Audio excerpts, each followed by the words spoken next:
કુતિયાણાના હિરલબા જાડેજા છેલ્લા ઘણા સમયથી ચર્ચાનું કારણ બન્યા છે અને હવે આજ હિરલબા જાડેજાની મુશ્કેલીઓમાં વધારો થયો છે કારણ કે ફરી એક વખત તેઓ જેલના હવાલે થયા છે। શું છે સમગ્ર વિષય જોઈશું આજના આ વિડીયોમાં। નમસ્કાર, હું હંસિની અને તમે જોઈ રહ્યા છો નિર્ભય ન્યૂઝ। પોરબંદર કુતિયાણાના હિરલબા જાડેજા છેલ્લા ઘણા સમયથી ચર્ચામાં રહ્યા છે કારણ કે તેમના ઉપર અનેક એવા આરોપો લગાડવામાં આવ્યા હતા, પરંતુ જો વાત કરવામાં આવે કે હવે સાયબર ક્રાઇમના ગુનામાં હિરલબા જાડેજા જેલના હવાલે થયા છે। 2 દિવસના રિમાન્ડ પૂર્ણ થતા પોલીસે વધુ 3 દિવસના રિમાન્ડની માંગ સાથે કોર્ટમાં રજૂ કરતા કોર્ટે રિમાન્ડ નામંજૂર કરીને જેલના હવાલે કરવાનો હુકમ કર્યો છે। એટલું જ નહીં, સાયબર ક્રાઇમ ગુનામાં જામીન અરજી મંજૂર કરવામાં આવી અને સાયબર ક્રાઇમ ગુનામાં હિરલબા જાડેજા સહિત કુલ 6 સામે પોલીસ ફરિયાદ કરવામાં આવી છે। પોલીસે હિરલબા જાડેજા અને હિતેશ ઓડેદરાનો જેલમાંથી કબજો કરીને ધરપકડ કરી છે। એટલે કે ખાસ કરીને છેલ્લા ઘણા સમયથી જે હિરલબા ચર્ચાનું કારણ રહ્યા હતા તેમને ફરી એક વખત હવે જેલમાં જવાનો વારો આવ્યો છે। અને ખાસ કરીને આની પહેલા પણ આપણે જોયું હતું કે ઇઝરાયલના લીલુ ઓડેદરા છે તેમના દ્વારા એક સોશિયલ મીડિયાનો વિડીયો બનાવીને તેમના ઉપર અનેક એવા આક્ષેપો મૂકવામાં આવ્યા હતા। ત્યારે હિરલબા જાડેજા ફરી એક વખત જેલના હવાલે થયા છે। કોર્ટે રિમાન્ડ છે તેને નામંજૂર કરી દીધા છે। સાયબર ક્રાઇમના ગુનામાં હિરલબા જાડેજાને જેલના હવાલે કરવામાં આવ્યા છે।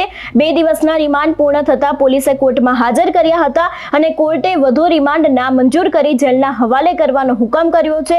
સાયબર ક્રાઇમના ગુનામાં જામીન અરજી પણ નામંજૂર કરવામાં આવી અને હિરલબા જાડેજા સહિત કુલ 6 સામે સાયબર ક્રાઇમમાં ફરિયાદ થઈ છે। પોરબંદરમાં હિરલબા જાડેજા વિરુદ્ધ નોંધાયેલ સાયબર ક્રાઇમના ગુનામાં તેમને જેલ હવાલે કરાયા છે। 2 દિવસના રિમાન્ડ પૂર્ણ થતા પોલીસે કોર્ટમાં હાજર કર્યા હતા અને પોલીસે કોર્ટ પાસે વધુ 3 દિવસના રિમાન્ડની રજૂઆત કરી હતી, પરંતુ કોર્ટે રિમાન્ડ નામંજૂર કરીને જેલના હવાલે કર્યા છે અને અત્યારે હાલ પોલીસે આ મામલે કાર્યવાહી છે એને પણ હાથ ધરી છે। પરંતુ જો વાત કરવામાં આવે કે અગાઉ પણ હિરલબાના સામે રૂપિયાની લેતી દેતી, અપહરણ સહિતના અનેક એવા ગંભીર આરોપો થયા છે। પોરબંદરમાં હિરલબા જાડેજા અને તેમના સાગરીતો વિરુદ્ધ રૂપિયાની લેતી દેતી, અપહરણ સહિતના ગંભીર આરોપો થયા હતા, જે હેઠળ તેમની સાગરીતોની ધરપકડ કરવામાં આવી હતી। ત્યારબાદ હિરલબા જાડેજા વિરુદ્ધ સાયબર ફ્રોડની ફરિયાદ થતા પોરબંદર પોલીસે જેલમાંથી તેમનો કબજો લઈ કોર્ટમાં રજૂ કર્યા હતા અને અગાઉ પોલીસે 10 દિવસના રિમાન્ડની માંગ કરતા કોર્ટે 2 દિવસના રિમાન્ડ મંજૂર કર્યા હતા।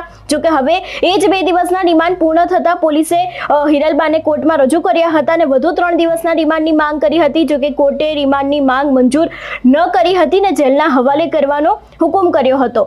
માહિતી અનુસાર જો વાત કરવામાં આવે તો સાયબર ક્રાઇમમાં ગુનામાં કરેલી જે જામીન અરજી છે એને પણ નામંજૂર કરવામાં આવી હતી ને સાયબર ક્રાઇમના ગુનામાં હિરલબા જાડેજા સહિત કુલ 6 સામે પોલીસ ફરિયાદ નોંધાઈ હતી અને પોલીસે હિરલબા જાડેજા અને હિતેશ ઓડેદરાને જેલમાંથી કબજો કરીને તે લોકોની ધરપકડ પણ કરી છે।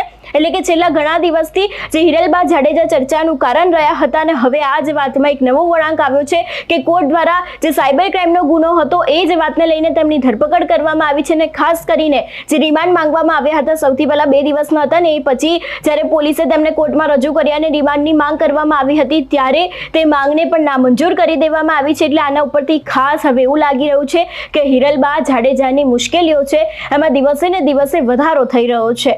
તમારું શું માનવું છે આ વિષયને લઈને અમને કમેન્ટ કરીને ચોક્કસથી જણાવજો। તેની સાથે જ અમારી ચેનલ નિર્ભય ન્યૂઝને લાઇક, શેર અને સબસ્ક્રાઇબ કરવાનું ભૂલશો નહીં। નમસ્કાર।